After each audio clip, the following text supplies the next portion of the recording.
नमस्कार, मैं जनवक्ता श्रीराम गौतम।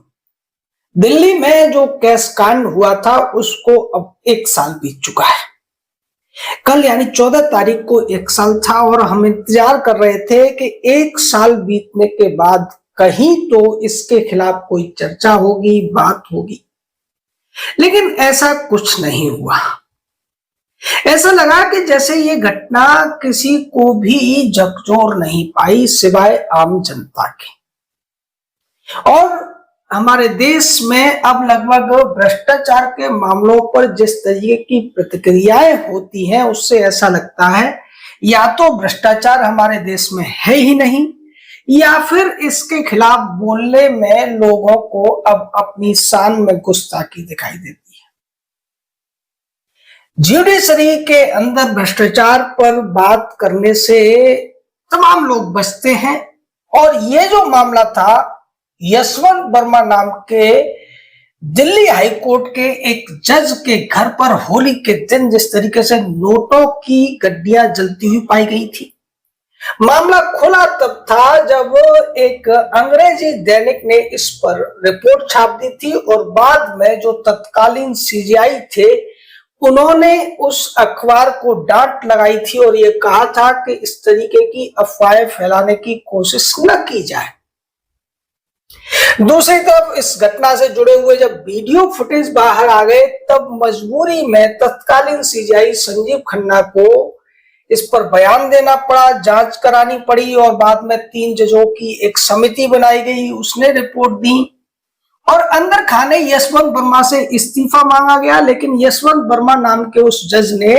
इस्तीफा देने से इनकार कर दिया, जिसने यह भी दिखा दिया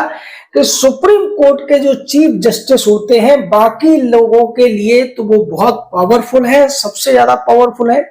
लेकिन हाई कोर्ट और सुप्रीम कोर्ट के जजों पर उनका कोई बस नहीं चलता है।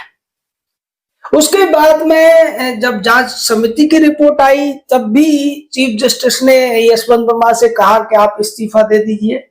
लेकिन जो आरोपी जज थे उन्होंने साफ कर दिया कि मेरा कोई कसूर नहीं है, ये पैसा मेरा नहीं है और मैं इस्तीफा नहीं दूंगा।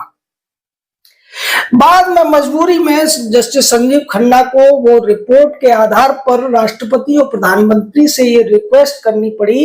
कि आप इनके खिलाफ महाभियोग की कार्रवाई शुरू कीजिए। लेकिन यहां वो बड़ी चालाकी से एक जो काम कर सकते थे उससे बच गए। जब उनके पास एक याचिका आई कि यशवंत वर्मा के खिलाफ एफआईआर की परमिशन दी जाए तो पहले उन्होंने टाल दिया। दोबारा सुनवाई हुई तो दूसरी बार यह कह दिया गया कि अब यह मामला राष्ट्रपति और प्रधानमंत्री के पास पहुंच गया है, उनसे आप रिक्वेस्ट करिए इस बात की। जबकि जस्टिस संजीव खन्ना साफ तौर पर जानते थे कि चूंकि यशवंत वर्मा अभी भी वर्तमान में हाई कोर्ट का एक जज है, उसे ट्रांसफर कर दिया गया था इलाहाबाद हाई कोर्ट जो कि उसका पैतृक हाई कोर्ट था। वहां जो बार एसोसिएशन थी, वहां के जो साहसी वकील थे, उन सब ने इसका विरोध किया। चुपके चुपके उसको शपथ दिला दी गई, लेकिन बाद में यह फैसला किया गया कि यशवंत वर्मा को कोई भी केस असाइन नहीं किया जाएगा। और ऐसा सब होते होते जस्टिस संजीव खन्ना भारत के सीजीआई के पद से रिटायर हो गए। उसके बाद जस्टिस बीआर गवई भारत के 52वें सीजीआई बने। उनके सामने फिर से यह मामला आया कि यशवंत वर्मा के खिलाफ एफआईआर की परमिशन दी जाए, लेकिन याचिकाकर्ता वकील को उन्होंने भी डांट दिया और यह कह दिया कि जब मामला राष्ट्रपति और संसद के सामने है तो इतनी आप लोग ऐसी बातें क्यों कर रहे हैं और तमीज से बात कीजिए। यशवंत वर्मा कोई आपके मित्र नहीं है, बल्कि वो एक हाई कोर्ट के सम्मानित जज हैं। मामला किसी तरीके से संसद में इस पर महाभियोग की कार्रवाई शुरू हुई, लेकिन वहां भी जो अब तक इस पूरे मामले में बहुत ज्यादा मुखर बने हुए थे तत्कालीन उपराष्ट्रपति जगदीप धनखड़, उन्होंने एक बड़ी चूक कर दी और सिब्बल और दूसरे कांग्रेस के सांसदों के झांसे में आ गए और उन्होंने उन लोगों से महाभियोग का एक प्रस्ताव राज्यसभा में भी स्वीकार कर लिया, जबकि उससे पहले लोकसभा में ऐसा प्रस्ताव आ चुका था। और परंपरा ये होती है कि अगर एक सदन में ऐसा प्रस्ताव आ गया है तो दूसरे सदन में उसको स्वीकार नहीं किया जाता है। ये सब बड़ी सोची समझी साजिश के तहत किया गया था, जिसकी शायद या तो जानकारी जगदीप धनखड़ साहब को नहीं थी और उन्हें इल्म नहीं था, और उन्होंने इसका जिक्र कर दिया, जो कि बाद में सुप्रीम कोर्ट में यशवंत वर्मा की तरफ से बचाव का एक मुद्दा भी बन गया। हालांकि जगदीप धनखड़ साहब को अपने पद से इस्तीफा देना पड़ा। लोकसभा में ये पेश हुआ, वहां से एक जांच समिति बनी जिसकी अध्यक्षता सुप्रीम कोर्ट के वर्तमान के जज जस्टिस अरविंद कुमार कर रहे हैं। मामला सुप्रीम कोर्ट में फिर से आता है और ये याचिका लगाई जाती है सिब्बल और मुकुल रोहतगी की तरफ से, जो कि यशवंत वर्मा के वकील थे, कि चूंकि ये जो प्रस्ताव है दोनों सदनों में आया है, इसलिए जो कमेटी लोकसभा के स्पीकर ने बनाई है वो गलत है। इस मामले में जॉइंट कमेटी बनाई जाने की जरूरत थी। अब जो कमेटी बनी है वो जजों की कमेटी है, चाहे उसे दोनों सदनों के सभापति और स्पीकर बना दें या एक बना दें, उससे कोई फर्क नहीं पड़ना है। लेकिन चूंकि टेक्निकल आधार पर इस मामले को लटकाने की कोशिश करनी थी और वो कोशिश करते हुए ये वकील नजर आए। सुप्रीम कोर्ट ने भी इस पर केंद्र सरकार को नोटिस दे दिया और ये जो कमेटी बनाई गई थी जजों की, जो कि बनाई जाती है कभी भी महाभियोग प्रस्ताव आता है, तो अब ये जांच करके अपनी रिपोर्ट देगी। उसके बाद लोकसभा में फिर इस पर वोटिंग होगी और उस वोटिंग में अगर ये साबित हो जाता है या पूरा सदन ये मान लेता है कि यशवंत वर्मा को हटाया जाना चाहिए, तो फिर उन्हें हटाए जाने का आदेश राष्ट्रपति देंगे। उससे पहले यशवंत वर्मा अपना इस्तीफा भी दे सकते हैं। लेकिन अगर सामान्य जन की तरफ से देखा जाए तो इसमें अभी भी कम से कम 6 महीने इस पूरी प्रक्रिया को संपन्न होने में लग जाएंगे, क्योंकि बजट सत्र में इससे पहले तो रिपोर्ट आई नहीं है। रिपोर्ट अगर मानसून सत्र में आएगी तो जरूरी नहीं कि मानसून सत्र में उस रिपोर्ट के बाद उस मुद्दे पर बहस हो जाए और उस पर वोटिंग भी हो जाए। अगर ऐसा होता भी है तब भी 6 महीने लगेंगे। और अगर मानसून सत्र में भी ये अविश्वास प्रस्ताव पास नहीं हो पाता है या इसकी प्रक्रिया पूरी शुरू नहीं हो पाती है, तो मानकर चलिए कि अगला जो शीतकालीन सत्र होगा तब तक के लिए भी ये मामला टल सकता है। इन बिटवीन जो हो सकता था वो सब जिम्मेदारी थी भारत के सीजीआई के ऊपर, चाहे वो जस्टिस संजीव खन्ना रहे हो, जस्टिस BR गवई रहे हो, या फिर अभी जो वर्तमान के सीजीआई हैं जस्टिस सूर्यकांत। जैसे सूर्यकांत को लेकर तमाम लोगों ने ये दावे किए कि वो क्रांतिकारी परिवर्तन लेकर आ रहे हैं, वो जरूर इस देश की जुडिशरी को सुधारने की दिशा में काम करेंगे। और अगर वो वास्तव में ऐसा करना चाहते थे या चाहते हैं तो निश्चित ही इस मामले में उन्हें आगे बढ़कर एक क्रांतिकारी कदम उठाना चाहिए। यशवंत वर्मा के खिलाफ FIR की परमिशन देनी चाहिए। लेकिन पिछले दिनों देखने को यह मिला था कि जो मैथ्यूज नेनुम्पारा है, जब इस तरीके की याचिका लेकर गए थे तो उनको डांट लगा दी गई थी, जबकि शपथ ग्रहण के समय पर जस्टिस सूर्यकांत ने कहा था कि हम आपकी याचिका को सुनेंगे। यानी यहाँ उम्मीद ये कम नजर आ रही है कि जस्टिस सूर्यकांत इस मामले में FIR की परमिशन देंगे। और अगर FIR की परमिशन नहीं दी जाएगी तो जांच भी शुरू नहीं होगी और ये मामला तब तक लटका रहेगा जब तक कि संसद में महाभियोग पास होकर यशवंत वर्मा को जज के पद से नहीं हटाया जाता है। और तब तक वो भारत के जो उत्तर प्रदेश के, चूंकि इलाहाबाद हाईकोर्ट के वो जज हैं, उत्तर प्रदेश के जो टैक्स पेयर है उनकी जेब से जाने वाली जो गाड़ी कमाई है उससे वो आराम से बिना काम की सैलरी लेते रहेंगे। ये अपने आप में एक बड़ा और आश्चर्यजनक उदाहरण है जो पूरी दुनिया में कहीं भी देखने को नहीं मिलेगा। दूसरा, अभी पिछले दिनों जिस तरीके से NCERT का मामला सामने आया है और उस मामले में जो शक्ति दिखाई है भारत के CJI जस्टिस सूर्यकांत ने, वो भी बड़ी चौंकाने वाली है। उस मामले में उन तीनों लोगों को आगे कहीं नौकरी करने पर एक तरीके से बैन लगा दी गई है। उसके अलावा उन्होंने जो कहा है कि सोशल मीडिया पर अगर इस तरीके की अफवाहें फैलाने के काम या इन बातों को फैलाने का काम जिन लोगों ने किया है, सरकार को उन्होंने आदेश दिया है कि वो उनके खिलाफ जांच करे और उन लोगों की रिपोर्ट सुप्रीम कोर्ट में पेश करें। अब ये जो मामला है ये एक संकेत दे रहा है कि कहीं ये मामला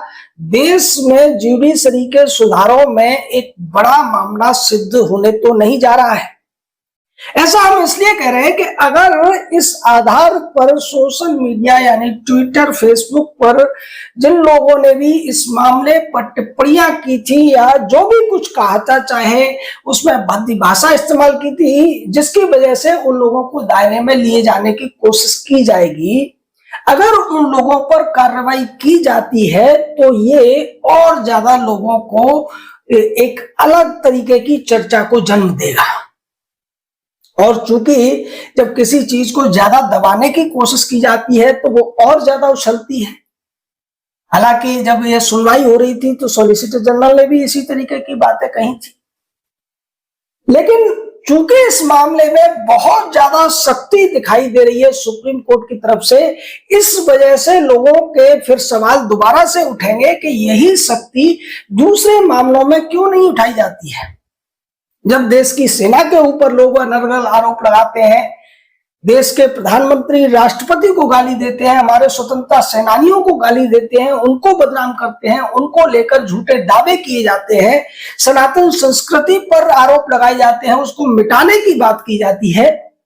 अगर उतनी ही सख्ती उन मामलों में दिखाई जाए तो फिर लोगों को कोई दिक्कत नहीं है। लेकिन ज्यूडिशरी के मामले में आप बहुत ज्यादा सख्त हो जाते हैं, इतने सख्त हो जाते हैं कि जिन लोगों को सजा दी जा रही है उनको नेचुरल जस्टिस के तहत अपनी बात रखने का, अपना बचाव करने का मौका भी आपने नहीं दिया है। हालांकि लोग कहेंगे कि उन्होंने इसमें कोई सजा नहीं दी है।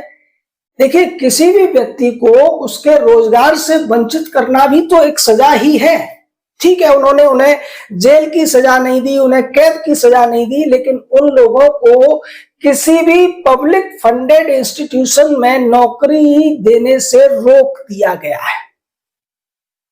दूसरी तरफ उन लोगों के खिलाफ कार्रवाई की बात की गई है। ठीक है, कार्रवाई की आप कार्रवाई करा सकते हैं,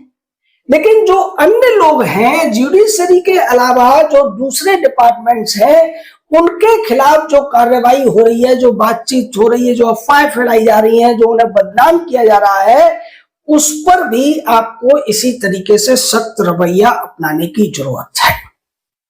और जैसा हमने कहा कि अगर ये होता है और इस केस के बाद में 100-200 लोगों को सोशल मीडिया पर पोस्ट करने की वजह से अगर सजा दी जाती है तो निश्चित मानकर चलिए कि ये मामला और ज्यादा तूल पकड़ सकता है, क्योंकि लोगों की और प्रतिक्रियाएं आएंगी,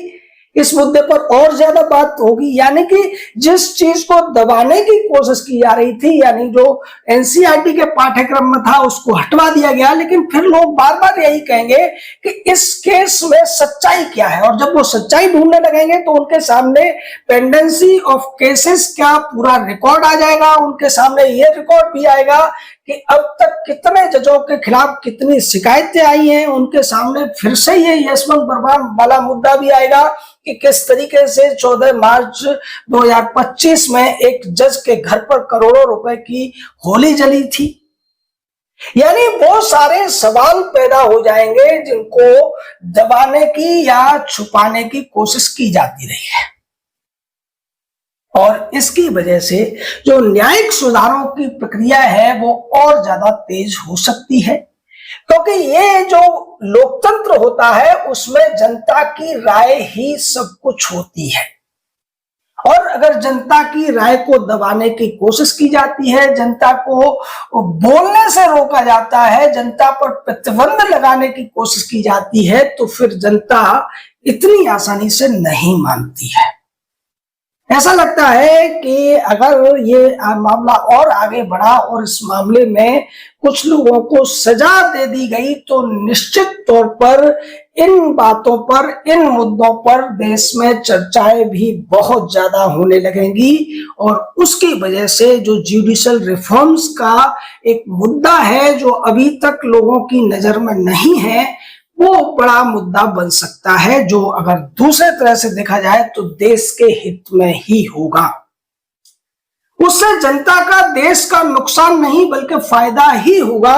क्योंकि आप कितने लोगों को सजा दे पाएंगे? जिन्होंने गाली दी अगर आप उनको सजा दे रहे हैं ठीक है, लेकिन जो दूसरे लोग हैं जो सही तरीके से उसी बात को अगर रखेंगे, आप उनको तो नहीं जेल में डाल सकते हैं, क्योंकि 3 लोगों को आपने नेचुरल जस्टिस के तहत मौका नहीं दिया है, बाकी को तो देना पड़ेगा।